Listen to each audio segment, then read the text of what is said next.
What is prisoners dilemma in international politics? अंतर्राष्ट्रीय राजनीति में प्रिजनर्स डिलेमा क्या होता है, जिसका जिक्र अभी हमारे honourable defence minister Shri Rajnath Singh ji ने किया। इंटरनेशनल रिलेशंस में चीजों को समझने के लिए और सही करने के लिए प्रिजनर्स डिलेमा थ्योरी को, कॉन्सेप्ट को जो है अप्लाई करना चाहिए। चलिए आज के इस वीडियो लेक्चर में मैं अभिषेक मिश्रा आपको प्रिजनर्स डिलेमा समझाऊंगा और प्रिजनर्स डिलेमा पे हम लोग डिस्कशन करेंगे, चर्चा करेंगे। So I welcome you all to वैस आईएएस। नाउ एक्चुअली में भारत के गृह मंत्री राजनाथ सिंह साहब गोवा के मैरिटाइम कॉन्क्लेव में बोलते हुए, उसको एड्रेस करते हुए, उन्होंने concept of prisoners dilemma word जो है वो यूज किया, या प्रिजनर्स डिलेमा वर्ड यूज किया। तो ये प्रिजनर्स डिलेमा क्या होता है? प्रिजनर्स डिलेमा एक्चुअली में जब हम लोग इंटरनेशनल पॉलिटिक्स पढ़ते हैं, जब आईआर को हम लोग स्टडी करते हैं, तो वहां पर एक्चुअली में गेम थ्योरी आती है। एक टर्म आता है गेम थ्योरी। इसी गेम थ्योरी का एक बड़ा इंपॉर्टेंट ये गेम है जिसको हम लोग प्रिजनर्स डिलेमा के नाम से जानते हैं।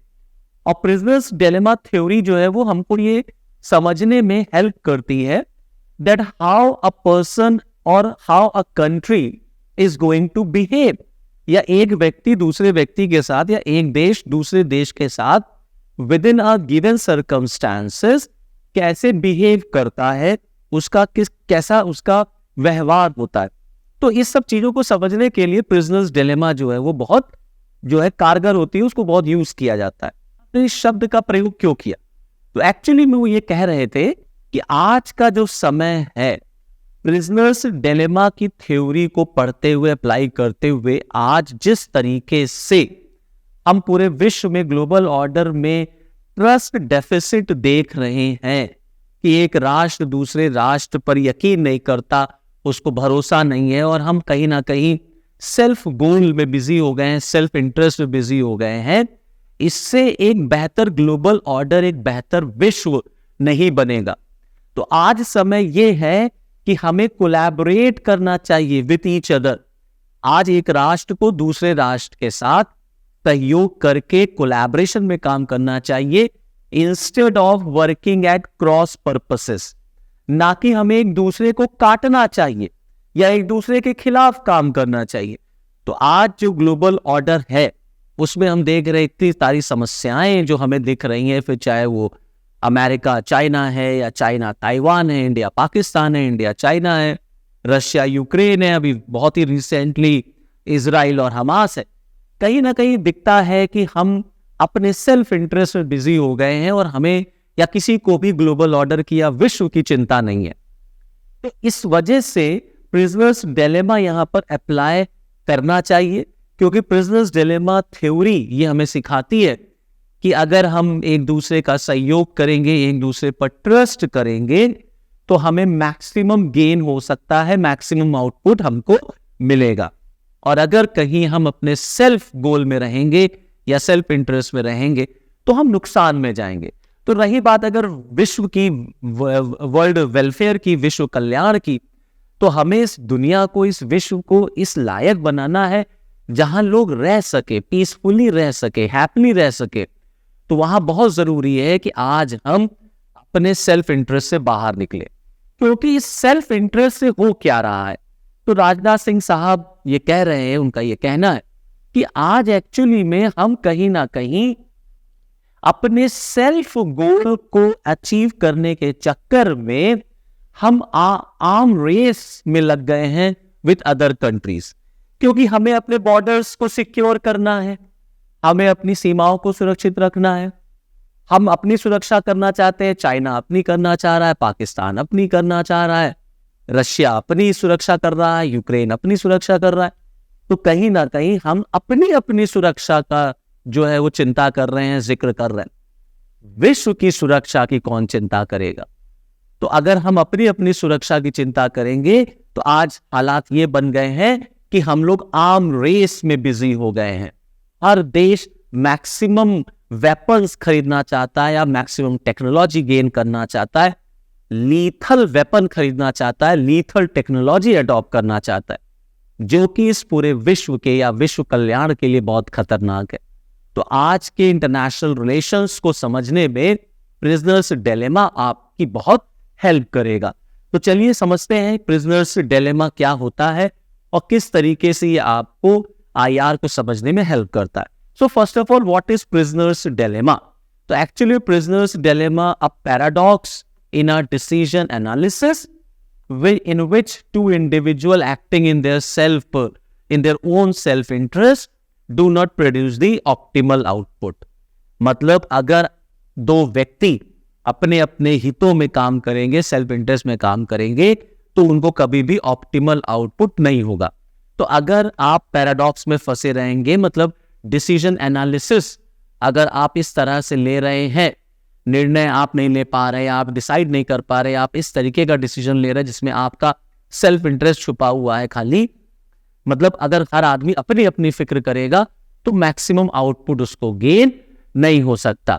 अब इसी प्रिजनर्स डिलेमा को, इसी पैराडॉक्स को एक एग्जाम्पल से समझा जाता है। मान लीजिए फॉर एग्जाम्पल एक क्राइम हुआ और उस क्राइम के लिए दो लोगों को पुलिस ने अरेस्ट कर लिया। One is prisoner A and second is prisoner B. अब पुलिस के पास जो है बहुत एविडेंस नहीं है टू प्रूव कि किसने ये क्राइम किया।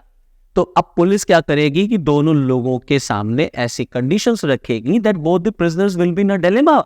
ये दोनों प्रिजनर जो हैं एक डिलेमा में रहेंगे और फाइनली आप ये देखेंगे कि काश अगर इन दोनों प्रिजनर्स ने अपने अपने हित को छोड़ते हुए एक दूसरे को सपोर्ट किया होता तो शायद दोनों का उसमें भला होता।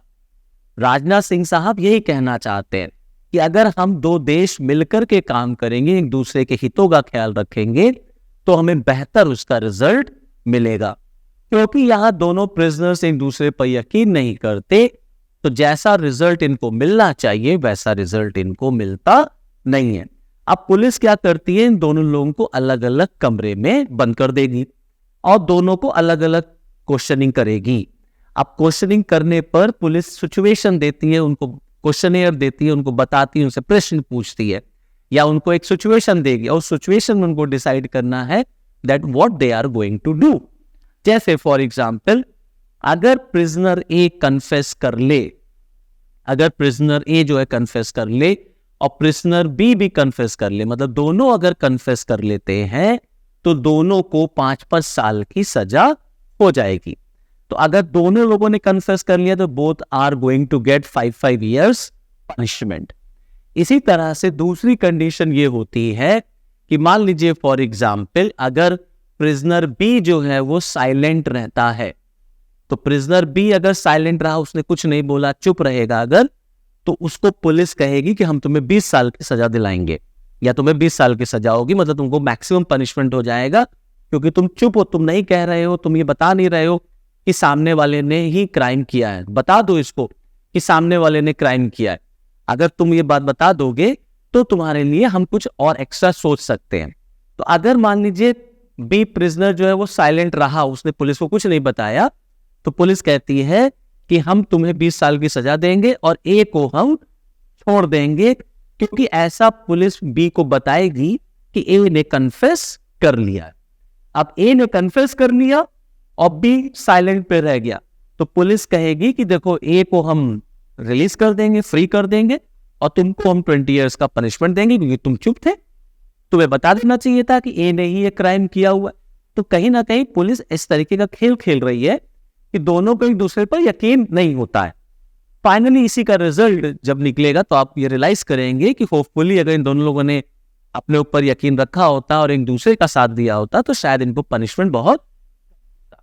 इसी तरह से तीसरा जो सिचुएशन दी जाती है उसमें ये कहा जाएगा कि ए अगर साइलेंट रहा, ए अगर साइलेंट रहेगा तो ए को पनिशमेंट मिल जाएगी और बी को जो है वो रिलीज कर दिया जाएगा क्योंकि बी ने कन्फेस कर रखा है।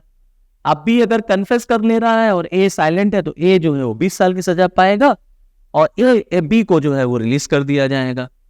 लेकिन अगर दोनों साइलेंट रहते, ए भी साइलेंट रहेगा और बी भी साइलेंट रहेंगे, अगर दोनों साइलेंट रहता तो दोनों को देखे 1-1 साल की सजा होती, मतलब कम से कम पनिशमेंट होती, 1-1 साल की सजा हो रही।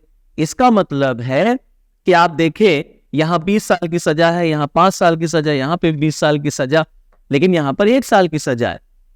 तो इसका मतलब है अगर दोनों एक दूसरे की भलाई के लिए सोचते, दोनों एक दूसरे के साथ कोऑपरेट करते, दोनों एक दूसरे पर ट्रस्ट करते, यकीन करते, तो ए भी साइलेंट रहता, बी भी साइलेंट रहता।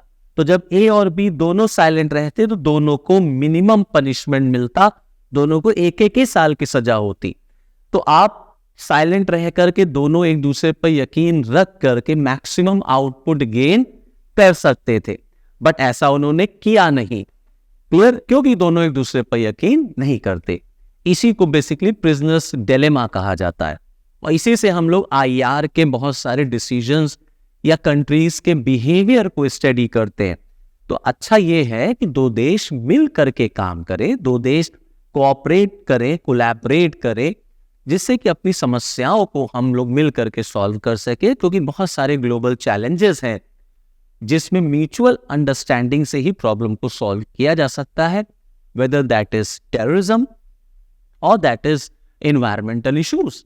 तो अगर आपको ऐसे मुद्दों को सॉल्व करना है, सो दैट मीन्स आप अकेले नहीं कर सकते, आपको मिलकर के काम करना पड़ेगा, आपको एक दूसरे पर यकीन होना चाहिए। So this is how prisoners dilemma helps to understand the behavior of a country towards a country in international relations or international politics. So, okay, thank you and all the best.